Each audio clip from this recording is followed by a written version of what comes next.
우리가 예배를 시작할 때 우리는 예배를 찬양으로 시작합니다. 그죠?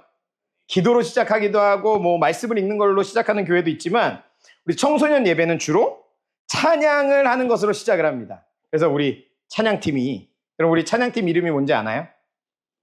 여러분 샤인 유스 워십입니다. 네, 언제부터 그렇게 됐냐면 제가 그냥 오면서 이렇게 주보 만들면서 우리 찬양팀 이름이 없네? 내가 정해야지. 그리고 내가 마음대로 샤인 유스 워십을 네, 제가 정했습니다. 아, 좋죠? 우리 찬양팀 괜찮죠? 아, 싫으면 바꾸고. 아, 좋죠?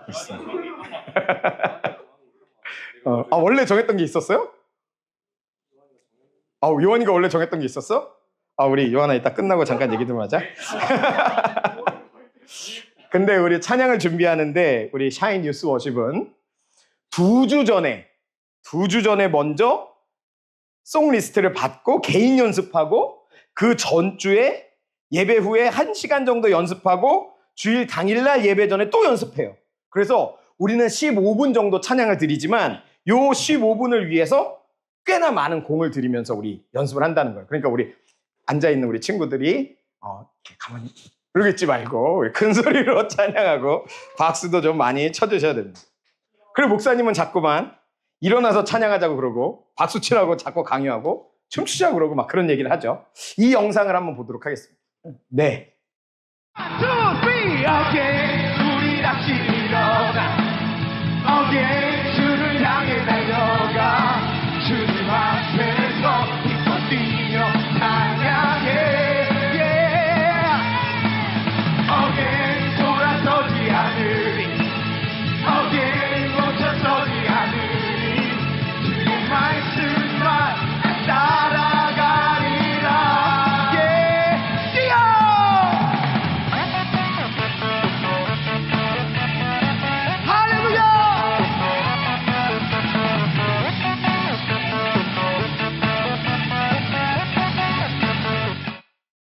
누구냐면 접니다. 한 10년쯤 전에 접니다. 분명히 저는 되게 기억에서는 되게 멋있게 뛰면서 찬양을 하고 있다고 생각했거든요. 근데 영상을 보는 순간 똥똥똥 뛰면서 찬양하고. 근데 사실 저 찬양에는 비밀이 숨겨져 있습니다. 뭐냐면 전날 예배를 준비하고 있는데 스피커를 들다가 그만 벨트가 툭 하고 끊어져 버린 거예요. 내 뱃살을 믿고 벨트 없이 찬양을 하는데 자꾸 바지가 내려가는 거예요. 그래서 보면 아까 잘 봤는지 모르겠지만 뛰다가 올리고 이런 모습들이 있습니다. 여러분 왜 저러는 걸까요? 바지가 내려가면 뛰지 말아야 되는데 왜 목사님은 저기서 바지가 내려가도 방방방방 뛰면서 찬양을 하고 있을까요? 오늘부터 우리는 우리가 예배 시간에 드리는 우리의 행동들에 대해서 한번 나눠볼 거예요. 오늘은 그 첫 시간으로 우리가 예배 시간에 하나님께 올려드리는 찬양에 대해서 한번 나눠보려고 하는데 오늘 우리가 나눈 이 찬양의 의미와 이 찬양의 말씀들이 예배 시간뿐 아니라 예배 시간을 넘어서 우리의 삶에도 올려드리게 되기를 소망해요.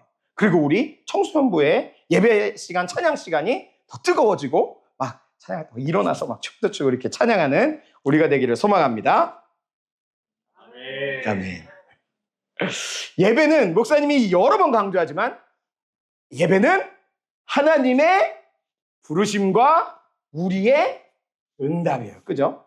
근데 하나님의 부르심과 우리의 응답이라는 이 말씀에는 중요한 약속 하나가 숨겨져 있는데 그 약속이 뭐냐? 바로 이 예배에 하나님이 우리를 부르셨으니까 이 예배에 누가 오신다는 거예요? 하나님이 오신다는 거예요. 그잖아요. 하나님이 우리를 오늘 이 예배 자리에 부르셨을 때 하나님은 약속하신다는 거예요. 이 예배 자리에 하나님이 임재하신다고요. 그런데 하나님이 임재하시는 곳에서는 어떤 일이 일어나요? 목사님이 지난 몇 주간 예배에 대해서 말씀 나눌 때 어떻게 했어요? 하나님이 임재하신 곳에서는 하나님의 복과 거룩이 주어지고 하나님의 생명이 넘쳐난다. 그렇게 얘기했잖아요. 그죠?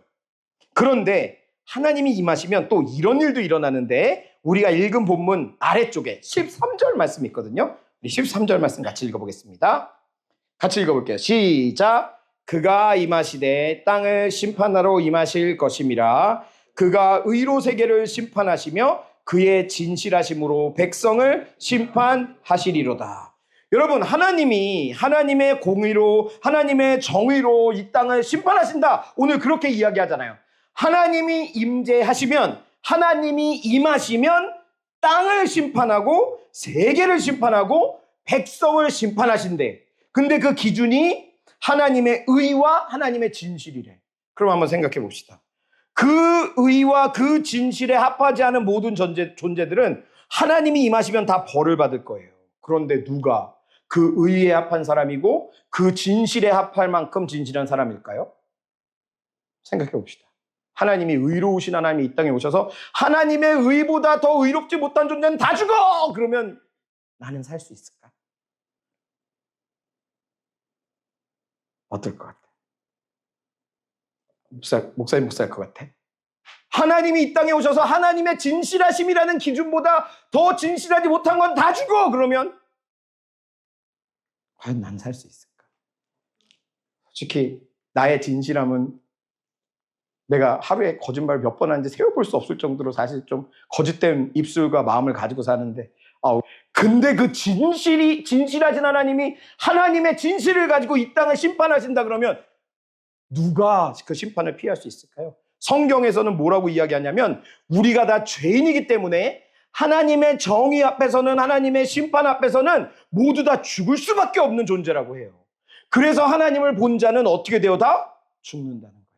그래서 하나님이 임하시면, 하나님이 임하시는 순간 하나님의 임재 앞에서는 모든 존재들은 다 두려움을 느낄 수밖에 없다는 거예요. 그런데요, 이 심판을 말씀하신 13절 말씀 위에 11절과 12절에는 이런 말씀이 있어요. 우리 같이 한번 읽어봅시다. 11절, 12절 시작. 하늘은 기뻐하고 땅은 즐거워하며 바다와 거기에 충만한 것이 외치고 밭과 그 가운데 있는 모든 것은 즐거워할지로다. 그때 숲의 모든 나무들이 여호와 앞에서 즐거이 노래하리. 보세요. 지금 하나님이 오셔서 공의로 심판하시는데, 그래서 우리 다 죽게 생겼는데 하늘이 기뻐하고 땅은 즐거워하고 바다와 바다의 가운데 있는 모든 것들이 다 외치고 모든 식물들이 노래한다는 거예요. 즐겁게. 여러분, 이거 우리가 하는 뭐랑 비슷하지 않아요? 기뻐하고 즐거워하고 기뻐 노래하고, 이거 뭐 같아요?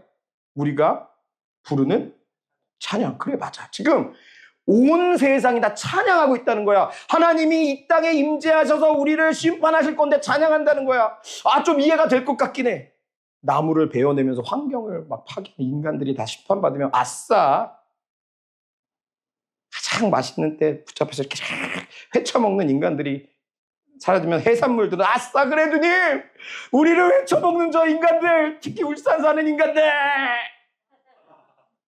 회가 유명한 동네 사는 인간들 심판해 주셔서 감사합니다 그러면서 즐거워하는 걸까? 물론 그렇지 않다는 거예요.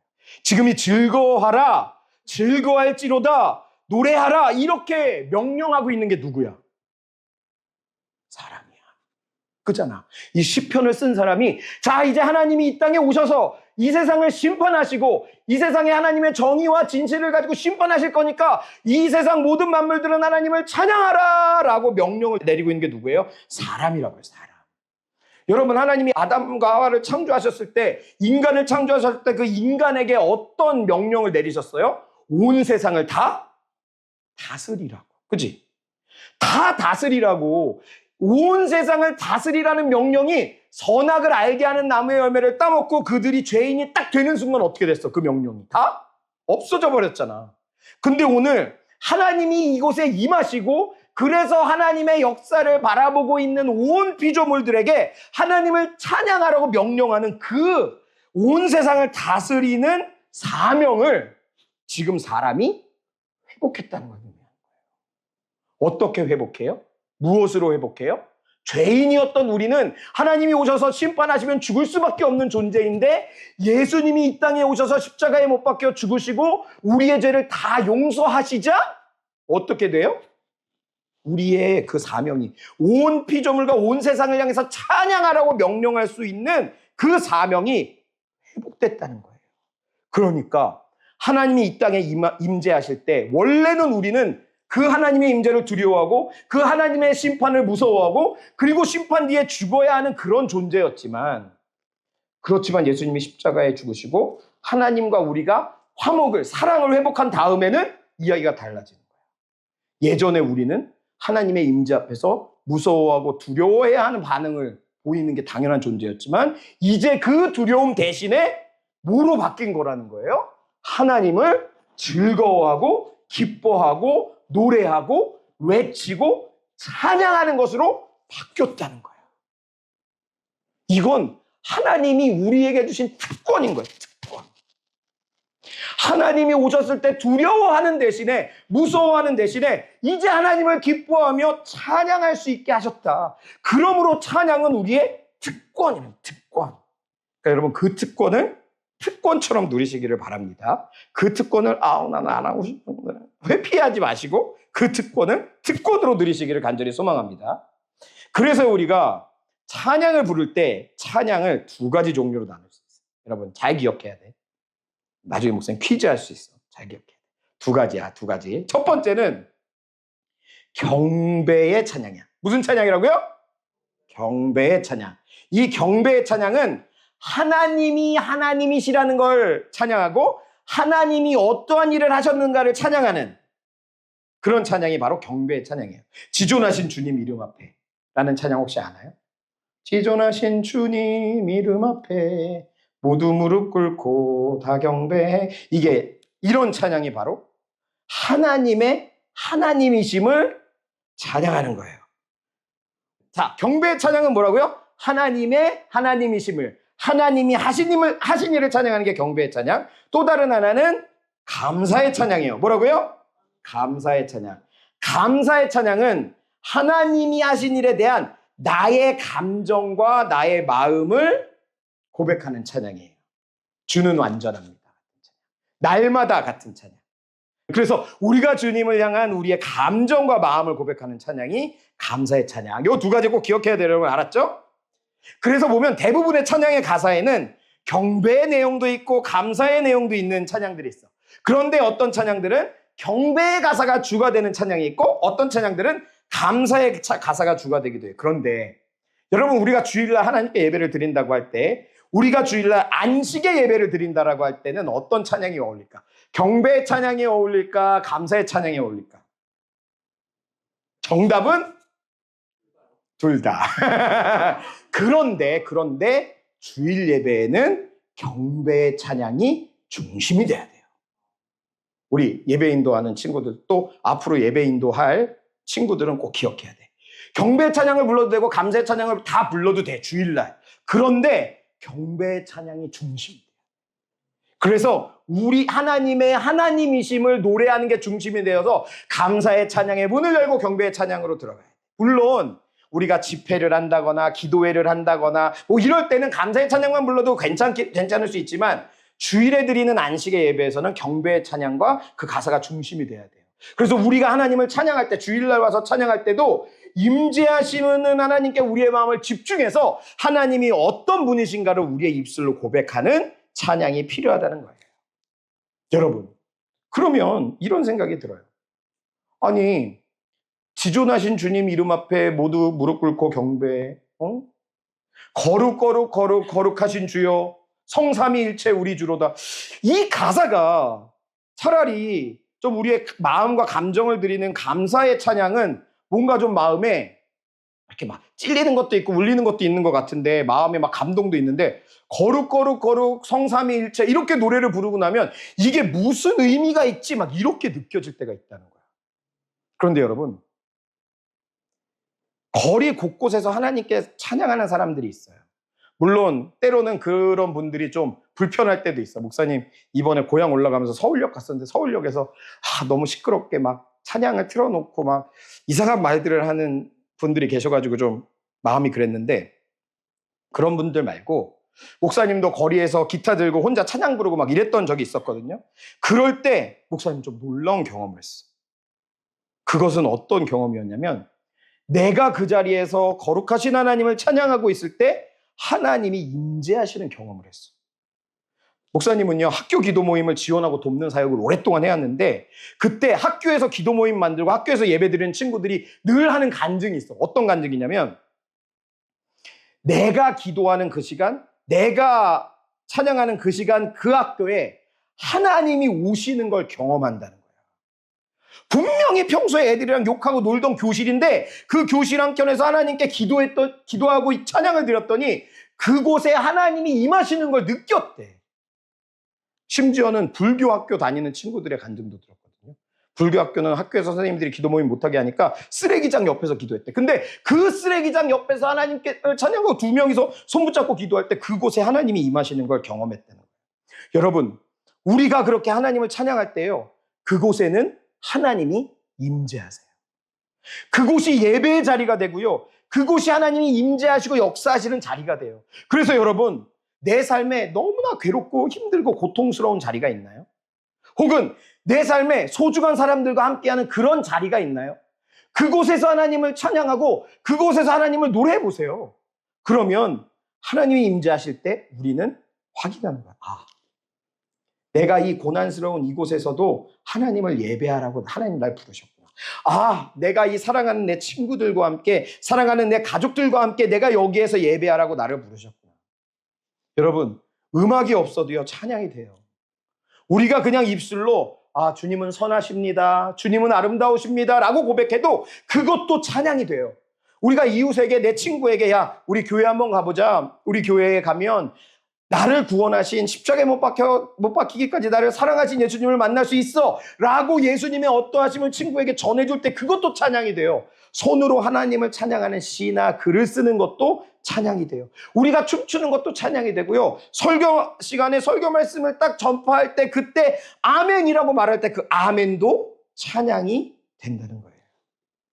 여러분, 이스라엘 백성들은요, 예배를 드리러 예루살렘에 갈 때 사람들이 모이면 사람들 앞에는 찬양대가 앞에 서서 성전에 올라가면서 노래를 불렀어요. 그 노래를 통해 사람들은요, 문을 열고 예배에 입장할 수 있었어요. 그런데 찬양대가요, 단지 예배 드리러 갈 때만 앞장선 게 아니었어요. 전쟁이 났을 때도 찬양대가 앞장섰어요. 아니, 전쟁이 났으면 창칼을 든 병사들이 앞장서야지 왜 악기를 든 찬양대가 앞장선단 말입니까? 왜냐면요, 적군을 향해 전진하면서 찬양대는 앞장서서 하나님을 찬양하고 만군의 여호와를 노래하면서 이 전쟁이 우리에게 속한 것이 아니라 하나님께 속했음을 고백하고 우리를 앞장서서 하나님이 우리의 적을 물리쳐달라는 간절한 기도를 믿음으로 선포하는 게 찬양대의 역할이었다는 거예요. 악한 영들이 우리를 막 괴롭히는 그러한 영적인 전쟁을 경험할 때도 저는 학생들한테 어떤 얘기하냐면 예수님의 보혈과 예수님의 피의 가사가 들어가 있는 찬양을 부르라 그래. 왜냐하면 예수님의 보혈 앞에 악한 세력은 하나도 힘을 얻을 수 없고 찬양으로 그 보혈이 선포될 때 그 복음의 강력한 힘이 악한 영들을 짓밟기 때문이에요. 여러분, 찬양은요, 아주 강력한 힘이에요. 하나님이 임재하시는 곳에서 일어나는 자연스러운 현상이에요. 그래서 여러분, 내 삶이 변화될 때, 우리가 복음으로 새로워질 때, 우리의 삶에 하나님이 역사하실 때 찬양은 자연스럽게 나와. 찬양이 자연스럽게 나타나. 여러분, 내 삶에 하나님이 임하시기 원하나요? 내가 하나님의 은혜로 변화되기를 원하나요? 나의 삶과 세상의 만연한 악의 세력들에게, 나를 괴롭히는 수많은 악한 세력들에게 여러분, 승리하기 원하나요? 내가 살아가는 삶의 자리가 예배의 자리가 되기 원하나요? 여러분, 찬양을 부르시기 바랍니다. 찬양을 가까이 하시기 바랍니다. 놀라운 일이 생깁니다. 여러분, 우리들이 마음을 모아 하나님을 찬양할 때 하나님은 정말 기뻐하세요. 우리가 마음을 모아 하나님을 찬양하며 나아갈 때 하나님은 그 자리에 임하세요. 때로는 너무나 힘든 시간이라고 할지라도, 때로는 너무나 어려운 시간이라고 할지라도 그것이 나에게 소중하고 중요한 시간이고 소중하고 중요한 관계라면 그 안에 하나님의 찬양이 있기를 소망합니다. 그래서 우리가 하나님을 찬양하고 그 자리에 하나님이 임재하시고 역사하시는 놀라운 경험들을 누리시기 원합니다.